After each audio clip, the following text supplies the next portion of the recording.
The morning I found out, I was standing in my own kitchen, in my own house that I had paid for, holding a bank statement that had my name on it but showed money I had never touched, going to a place I had never heard of. My wife was asleep upstairs. The coffee was still brewing. The kids were not yet awake. And I was holding a piece of paper that told me the last 6 years of my life had been built on something I was never supposed to find out about. I did not scream, I did not throw anything. I just stood there very still and felt the floor shift under me in a way that had nothing to do with the house. Here is what nobody tells you about betrayal. It does not come in all at once. It comes in pieces. Each piece feels manageable on its own. You explain it away. You make excuses. You tell yourself you are being paranoid. But then one morning you are standing in your kitchen and you hold all the pieces together for the first time and you realize they were never separate. They were always one picture. You just kept looking away. That receipt changed my life. Not because it showed me something I never suspected, but because it showed me I had been right all along and I had been too loyal, too patient, and too quiet to trust what I already knew. What happened after that receipt is the part of this story that my wife, her mother, and her brother never saw coming, because none of them believed I would do anything at all. Before this story goes any further, I want to ask you something. Think about the person in your life who has been patient the longest. The one who kept quiet, kept giving, kept showing up. Now think about what happens when that person finally stops. Not out of anger, out of certainty, because some of us were not weak. We were just waiting until we had enough proof to be absolutely sure. Stay with me, because what Jackson did next was not revenge in the way you think. It was something quieter. And it cost his wife everything she had been hiding.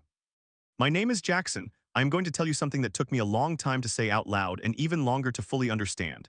I was a good husband, not perfect but good. The kind of man who came home every night, paid every bill on time, showed up to every school event, and never once raised his voice in front of the children. I was the kind of man who made every sacrifice quietly because I believed that was what love looked like. I believed that if you were loyal enough, honest enough, and patient enough, the people you gave yourself to would at least try to match that energy. I was wrong about that, and learning I was wrong nearly broke something inside me that I am still rebuilding today. My wife's name was Diana. We met 12 years ago at a work conference. She was smart, funny, and driven in a way that I respected immediately. She knew what she wanted. She moved toward things with intention. I fell in love with that about her. I thought it meant she would be a partner who was direct, dependable, and honest. I thought that certainty she had about the world around her would extend to me, that she would be as sure about our life together as she seemed to be about everything else. We got married after 2 years of dating. We had 2 children, a son named Marcus and a daughter named Lily. We bought a house in a quiet neighborhood. I worked in logistics management. Diana had a career in real estate. From the outside, we looked like everything was working. But looking back now, I can trace the cracks all the way to the beginning. I just did not have the language for what I was seeing. The first thing I noticed was money, not in a dramatic way, just a feeling. Early in our marriage, I handled most of the household finances because Diana said numbers gave her a headache. She said she trusted me completely. I believed that. I set up a joint account for household expenses and each of us had a personal account for individual spending. That was the agreement. That was the plan we both said yes to. About 3 years into our marriage, Diana started wanting more privacy around her personal account. She said it was because she was saving for a surprise for me and did not want me to accidentally see the transactions. That made sense. I did not push it. I gave her the privacy she asked for. The surprise she eventually gave me was a watch for our anniversary, a nice watch. I wore it every day and thought nothing more about it. But the privacy around her finances never went back to what it was before, and I kept telling myself I was imagining the shift. Then came the questions about my salary. Diana started asking more detailed questions about what I earned, how my bonuses were structured, and whether my employer offered any benefit payouts I had not mentioned. I answered honestly because honesty was the only way I knew how to be. I thought she was being financially responsible. I thought she was planning ahead. She told me she was meeting with a financial advisor and wanted to present a complete picture of our household income. I said okay. I gave her everything she asked for. Looking back, I understand now what that conversation actually was. We were about 4 years into the marriage when Diana's mother, Gloria, came to stay with us for what was supposed to be 3 weeks. 3 weeks became 3 months. 3 months became a permanent arrangement. Gloria was not unkind on the surface. She was polite enough. But she had opinions about how the house was run, how the children were raised, and how I spent my time. And Diana never once told her mother to pull back. Whatever Gloria said, Diana found a way to agree with. I tried to talk to Diana about it privately. She told me I was being too sensitive. She told me Gloria was just trying to help. She told me that her mother had sacrificed a lot in her life and deserved to be comfortable. I said I understood all of that, but I also lived in this house, and my opinion about who lived with us should have mattered equally. It did not. I remember the night I realized Gloria was not a guest anymore. I came home from a particularly exhausting week at work and sat down at the dinner table. Gloria had cooked. Diana was serving. Everything seemed normal until Diana mentioned casually that she and her mother had decided to turn the spare bedroom into a proper room for Gloria, with a new bed, new curtains, and a small sitting area. They had already ordered the furniture. Nobody had asked me, not Diana, not Gloria. They had made a decision about my house without a single conversation with me. I said quietly that it would have been nice to be included in that conversation. Diana looked at me with an expression I had never quite seen before, not guilty, not apologetic, something closer to impatient. She said the furniture was already ordered and there was no point discussing it now. Gloria looked at her plate and said nothing. That was the moment I first felt something cold settle in my chest. Not anger, just awareness. The awareness that something in my home had shifted in a direction I had not agreed to, and the two people sitting at my dinner table did not seem to think my agreement was necessary. I let it go. I told myself it was just a rough patch. About 6 months after that, Diana's brother, Terrence, called asking for money. Terrence was Diana's younger brother, and he was what most people would politely call financially irresponsible. He had borrowed money from Diana before we were married. He had borrowed from her family. He always had a reason and always had a plan. The plan never worked. I had met Terrence several times and I did not dislike him personally. But I had made it clear to Diana early in our marriage that I was not comfortable being a regular source of financial rescue for her family members. Diana agreed to that, or she said she did. The call came on a Tuesday. Diana took it in the bedroom with the door closed. When she came out, she said Terrence needed $5,000 because his car had been repossessed and he was about to lose his apartment. She said she was going to help him. I asked where she planned to get the money. She said she had some savings set aside. I did not argue. I said okay, I trusted her. 2 weeks later, I accidentally saw a notification on our joint account. A transfer of $5,000 had gone out, not from Diana's personal account, from ours, the account we used for household expenses. The account that held the money we both contributed to for the mortgage, the utilities, the children's activities, and our family savings. I went to Diana and asked her about it. She said she had forgotten we were not supposed to use that account for personal transfers. She said she would pay it back from her next commission check. She seemed unbothered, almost annoyed that I had brought it up. The money came back 2 months later, but something else did not come back. The feeling that our financial agreements meant the same thing to both of us. I started paying more attention after that, not snooping, just watching, noticing.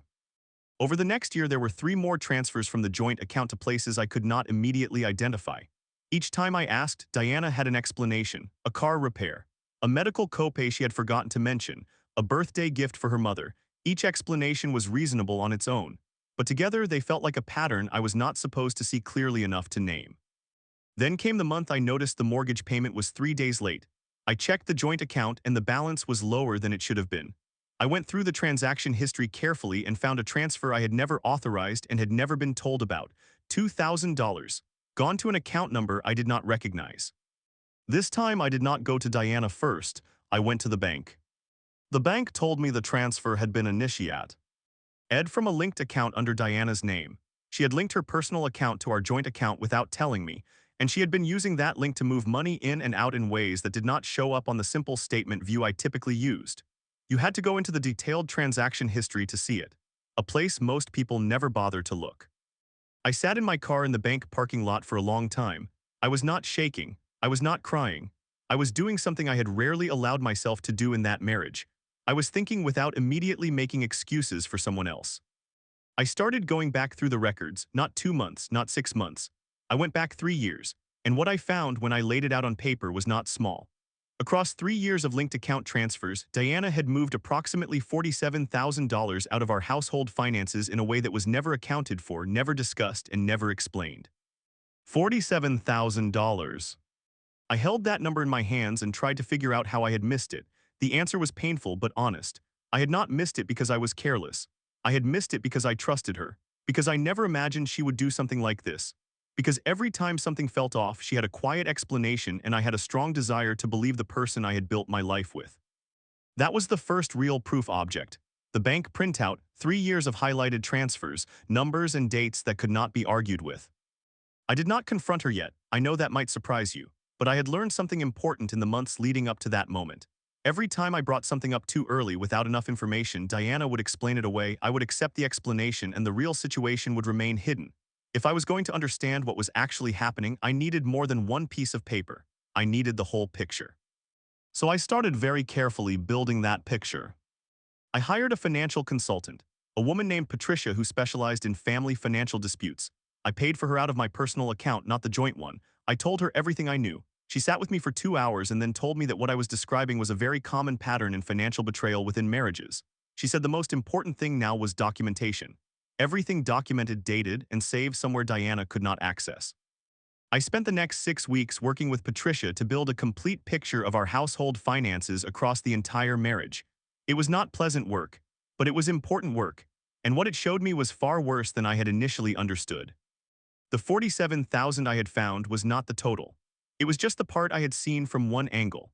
When Patricia pulled everything together, the actual number of money Diana had redirected away from our household finances over 6 years was closer to $91,000. 91,000. I had to sit with that number for a long time. I kept trying to think of what I might be misreading. I kept Patricia's analysis on my desk and went back to it on 3 separate nights looking for a mistake. There was no mistake. The numbers were what they were. And then I asked Patricia the question I had been afraid to ask. Where had the money gone? She said that was the next step in the investigation, and that the answer, when we found it, would probably surprise me. She was right, but not in the way I expected. While Patricia was working on tracing the destination of the funds, I found something on my own. It was not from the bank. It was from a name I saw on a piece of mail that came to our house addressed not to Diana, but to a company name I had never heard of. The company was called Lakeview Property Solutions. The return address was a law office in a city 2 hours away.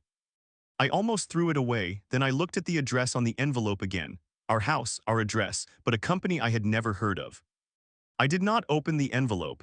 It was not addressed to me, but I took a photo of it and sent it to Patricia and asked her to look into the company name. Within 48 hours, Patricia came back to me with information that made the floor shift under me for the second time. Lakeview Property Solutions was a small real estate holding company incorporated 4 years ago. The registered owner was Diana. There was a secondary owner listed as well, her mother, Gloria. A real estate holding company, created 4 years ago, while Diana was supposedly working as a regular real estate agent, while we were living together as a married couple, while I was contributing every dollar I earned to our household, our mortgage, and our family's future. Diana had been building a second financial life, and she had built it with her mother, and she had used our household money to seed it. I called Patricia immediately. She told me to take a breath. I tried. She told me not to confront Diana yet. She said confronting without a complete picture would only allow Diana to move assets, close accounts, or change the story before I had everything I needed. Patricia said we needed to know what Lakeview Property Solutions actually owned. We needed to know what Diana had been building. It took another 10 days to get that information, 10 of the longest days of my life. During those 10 days, I went to work every morning. I came home every evening. I sat at dinner with Diana, Gloria, and my 2 children, and I ate whatever was on the table, and I asked Marcus about his basketball practice, and I asked Lily about the science project she was working on. I was present for all of it. I gave nothing away. I did not know I was capable of that kind of control until I had a reason that mattered enough to use it. Diana had no ideas. Gloria had no ideas. The results came in on a Thursday. Patricia called me during my lunch break and read me what she had found. Lakeview Property Solutions owned 3 properties. 2 were rental properties generating steady monthly income. 1 was a commercial unit that had been recently leased. The combined estimated value of those 3 properties was approximately $430,000. The company had been operating for 4 years. The rental income had been flowing into a business account that was entirely separate from anything in my name. My wife had been quietly building a real estate portfolio, funded in part by money redirected from our household, run with her mother as a co-owner, generating income that neither of us had ever discussed, income that had never been mentioned in any conversation about our finances, income that had never been included in any financial plan we made together. And I had known nothing about any of it. I sat in my car after that phone call and I thought about the woman I had married, the version of Diana I had believed in, the one who said numbers gave her a headache, the one who said she trusted me with the finances, the one who had looked at me with impatient eyes when I asked to be included in a conversation about furniture for her mother's room. I thought about how carefully she had maintained the story she wanted me to believe. And I thought about my children, about what this meant for them, about what it meant for the house we lived in together, about what the next conversation was going to cost all of us. Then I thought about what I needed to do to protect myself and protect Marcus and Lily. I called a family law attorney that same afternoon. Her name was Sandra. She had been recommended to me by a colleague who had gone through a difficult divorce 2 years earlier. I told Sandra I did not know if I wanted a divorce. I told her I needed to understand my rights and my options before I made any decisions. Sandra told me that was exactly the right way to approach it. Sandra and I had 3 conversations over the following 2 weeks. She explained to me what my legal position was given the financial information Patricia had uncovered. She explained what marital assets meant in the context of a hidden business. She explained what documentation I would need to protect myself and the children if things went in a direction I did not want. She helped me understand that Diana had not simply been careless with money. She had been structuring a financial separation while legally remaining married to me. Sandra called it something specific. She called it financial infidelity, not romantic betrayal, but a betrayal of the economic partnership that a marriage is supposed to be. And she said it was not uncommon. She said she saw versions of it regularly. That did not make me feel better, but it did make me feel less alone. Now I had Patricia's documentation. I had Sandra's legal advice. I had the bank records. I had the company registration information. I had photographs of the mail that had come to our house addressed to Lakeview Property Solutions.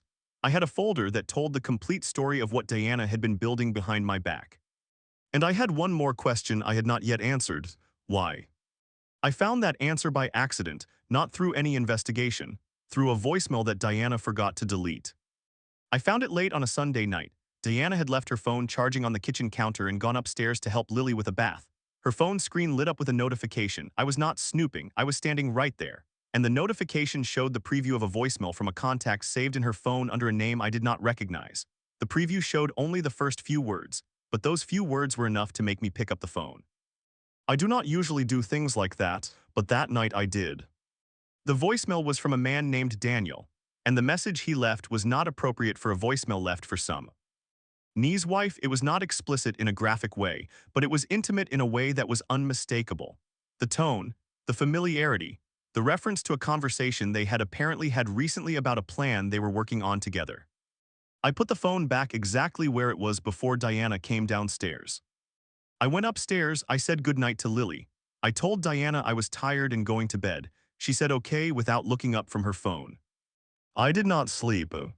I lay in the dark and I placed Daniel into the picture Patricia had built for me, and things started to shift into a clarity that hurt in a very specific way. The business partner question I had not yet been able to answer about Lakeview Property Solutions. The third name that appeared on certain company documents that Sandra had flagged as unidentified.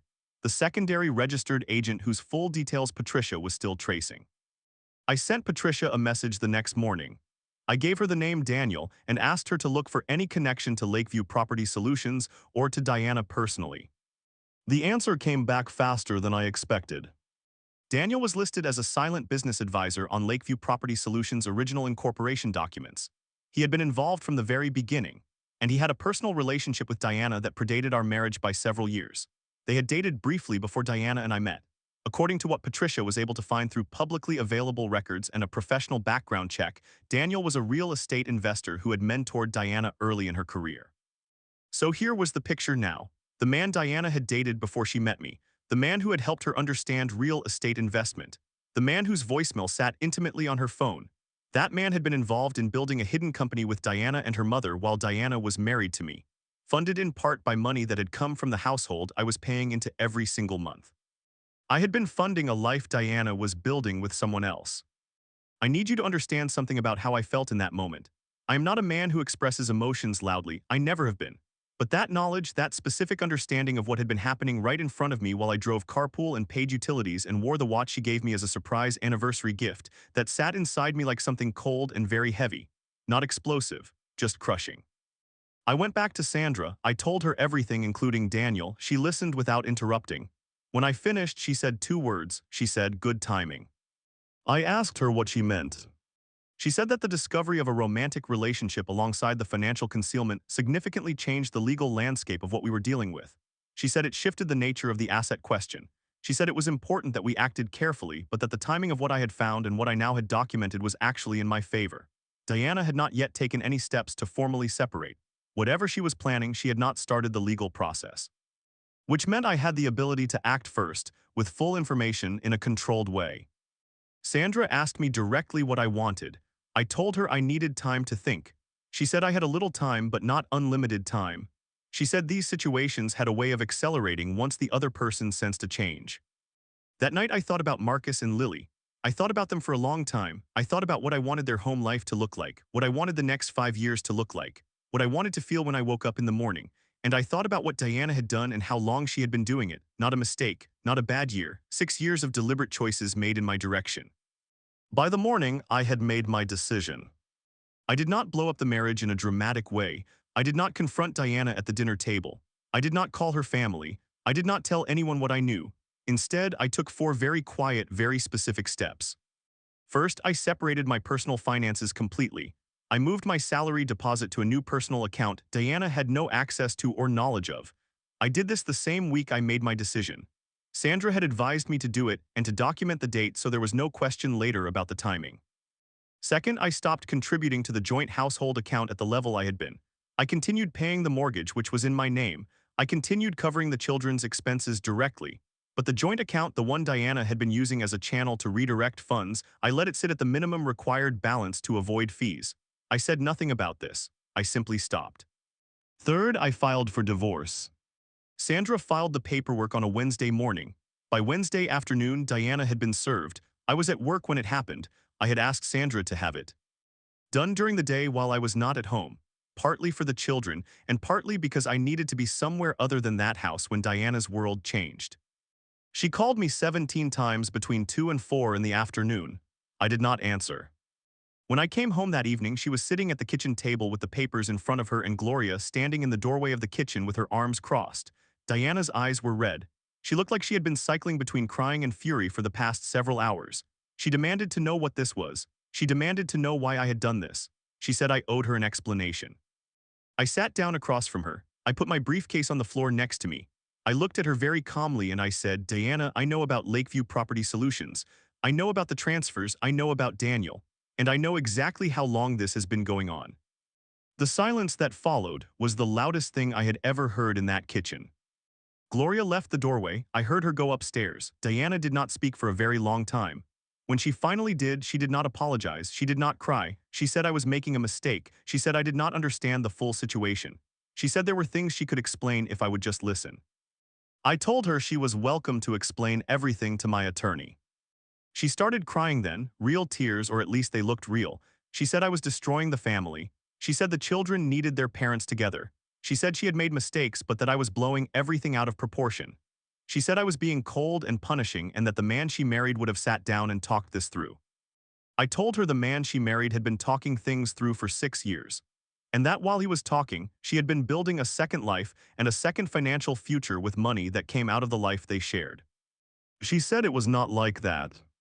I said I had $91,000 in documented transfers, a company registration with her name and her mother's name on it, 3 investment properties, and a voicemail I was not supposed to hear that made the rest of the picture very clear. She stopped talking. I stood up. I told her I had nothing else to say that evening. I told her we would communicate through our attorneys going forward except when it concerned the children's immediate needs. Then I went upstairs, checked on Marcus and Lily, and closed my bedroom door. I did not feel victorious. I want to be very honest about that. That evening I felt like someone who had just stepped away from a fire that had been burning their house down quietly for 6 years.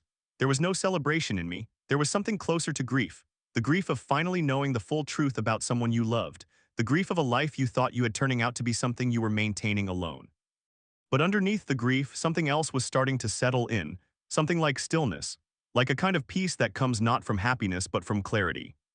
The weeks that followed were not calm. I want to be honest about that too. Diana hired an attorney immediately. Her attorney's first move was to challenge the financial documentation Patricia had compiled. They argued that the transfers were legitimate and pre-agreed, that Diana had the right to use our joint account for business purposes, that the company she had built was separate from marital assets. My attorney Sandra responded to all of it methodically. She had already anticipated every argument Diana's side would make. She had dated documentation, she had account records, she had the original household finance agreement Diana and I had made at the beginning of our marriage, which explicitly stated that business investments above a certain threshold required mutual consent. Diana had signed that agreement. I had a copy, she had a copy, Sandra had a copy. Diana's attorney got quiet on that one for a while.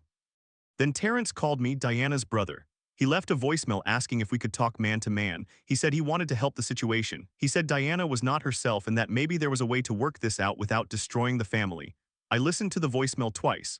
Then I called my attorney and forwarded it to her. She advised me not to respond directly to Terrence. Then Gloria knocked on my bedroom door one evening. I had moved into the guest room at that point. Separate rooms, same house for the sake of the children's stability while the legal process moved forward. Gloria stood in the doorway and told me that Diana had made mistakes but that she was still my wife and the mother of my children and that I was going to regret this. She said that real men found a way to work things out. She said that what Diana had done was not as bad as I was making it sound. I looked at Gloria. I thought about everything I had accepted Ted quietly over the years. Every opinion she had offered that pushed me further out of my own home. Every time she had stood in Diana's corner while I stood in a corner of one. I said very calmly that I appreciated her perspective and that she should probably begin making plans for alternative housing since the house would be going through a legal process that would affect its occupancy situation. Gloria stared at me. She had not expected that. She walked away without another word. I heard her and Diana talking behind a closed door for a long time that night. The discovery process in the divorce was where things got very real for Diana's side. Sandra requested full financial disclosure from both parties, which is standard. What that meant in practice was that Diana had to disclose Lakeview Property Solutions. She had to disclose all 3 properties. She had to disclose the business account and its transaction history. She had to disclose her relationship with Daniel as it pertained to the business.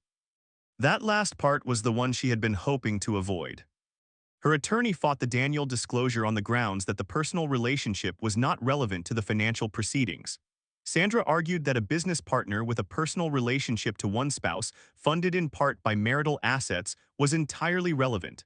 The judge agreed with Sandra. Daniel had to provide a financial deposition.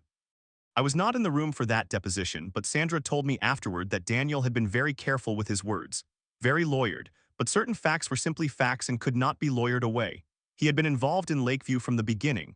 He had received financial benefit from the business while knowing Diana was married. He acknowledged a personal relationship that had been ongoing.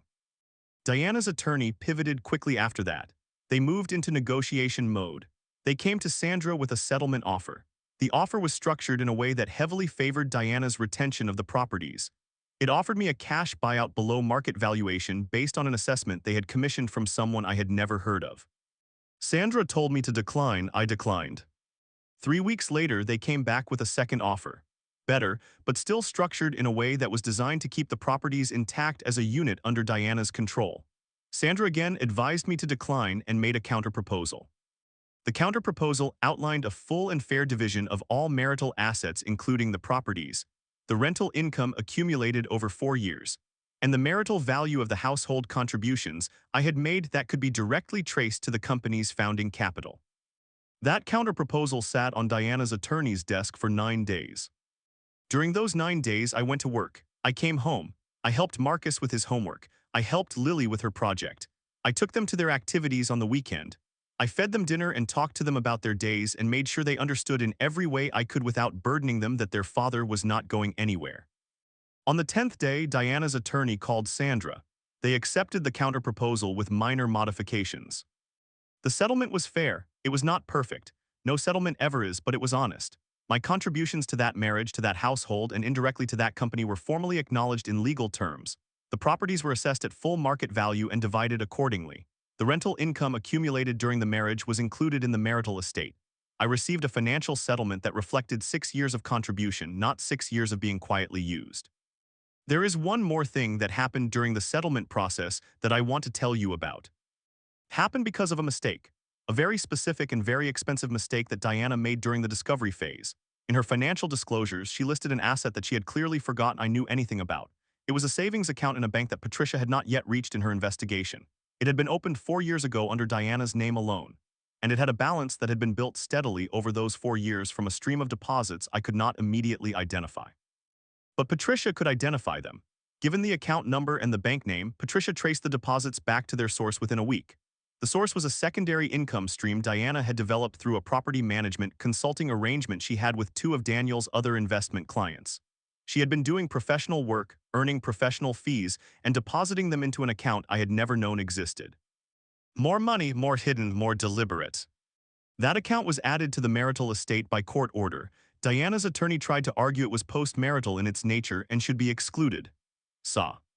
Endraw had the transaction records. The judge had the transaction records. The argument did not succeed. The final settlement number was significantly higher than Diana's first offer. The difference between what she had initially offered me and what the final settlement actually was came to just over $200,000. That is the cost of being discovered. That is what happens when the person you thought would stay quiet, the person you believed was too loyal and too trusting to ever look closely enough, turns out to have looked very closely indeed. Gloria moved out of our house 60 days after the settlement was finalized. She did not say goodbye to me directly. She had her son Terrence come and help her with boxes. Terrence did not make eye contact with me the one time our paths crossed in the hallway. I did not make it difficult for either of them. The house was sold as part of the settlement. I found a smaller home for Marcus, Lily, and me in the same school district, close enough that nothing about their lives with their friends and their teachers had to change. I painted the kids' rooms myself over a long weekend. Marcus helped, Lily supervised. She had opinions about every color choice. I said yes to most of them. Diana and I co-parent. It is not warm. It is not friendly in the way that the word friendly usually means, but it is civil. We communicate about the children because the children are the one part of that marriage that was entirely real and entirely worth protecting. I have never spoken badly about Diana to Marcus or Lily. Not once. Whatever they eventually understand about what happened will come to them in time and through their own questions, not through me. What I will tell you honestly is this. There was a version of me a year before I found that bank statement that was starting to disappear. The version who trusted his own instincts, who knew something was wrong but kept talking himself out of it, who made every excuse available to him because the alternative, the truth, felt like something he was not ready to face. Finding that statement did not make me angry in the way people might expect. It did not make me want to destroy anything. It made me stop making excuses. It made me trust what I already knew. It made me do what I should have done the first time I saw the pattern clearly, get help, get documentation, get clarity, and act from a position of knowledge instead of hope. I do not hate Diana, that might be surprising to say. But hatred is an energy that belongs to someone who still has power over you, and Diana no longer has power over me. What I feel when I think about that time in my life is not anger. It is not even sadness anymore. It is something quieter, something that only comes after you have stopped being someone else's secret. I spent 6 years being the stable foundation of a life Diana was building for herself and for someone who was not me. I paid for it. I showed up for it. I believed in it. And when I finally stopped believing, I did not scream or beg or plead or give her one more chance. I picked up a pen and a phone and a folder and I made sure the truth had nowhere left to hide. That is not revenge. That is not a victory. That is what it looks like when someone who trusted too long finally decides to trust themselves. Marcus is 11 now. Lily is 8. They are doing well. They are loved. Their life is smaller in some ways and much more honest in every way that matters. On Saturday mornings I make breakfast and Marcus talks about basketball and Lily tells me things about her friends with a level of dramatic detail that I find genuinely entertaining. Our house is quiet, but it is not empty. It is mine in a way no house has felt mine before. I am not all the way healed. I want to be honest about that. There are nights when I think about the years I cannot get back. The mornings I got up and went to work to build a life that was being quietly redirected. The patience I gave that was used against me as proof that I would never look too hard. But I am building something real now, something that belongs to me and to my children in a way that does not depend on someone else's honesty. I am not bitter, I am not closed, I am careful in a way I was not before, and I think when I am ready I will be capable of trusting again. Not blindly, not indefinitely, not in a way that ignores what I already know. But honestly, the way I always deserved. If you made it this far, then you already know this story is not really just about money or divorce or a hidden company. It is about what happens when someone who has been giving everything finally starts paying attention. It is about what patience costs and what clarity earns. If you have ever been in a situation where something felt wrong and you kept talking yourself out of it, I want you to sit with that for a moment. Because the most expensive thing Jackson ever paid for was not a legal settlement. It was 6 years of ignoring what he already knew. Drop a comment below and tell me, at what point in this story did you know Jackson had to walk away? And if this is the kind of story that hits close to home, share it with someone who needs to hear it. Sometimes the most important reminder is that the person who stayed too long does not have to stay forever.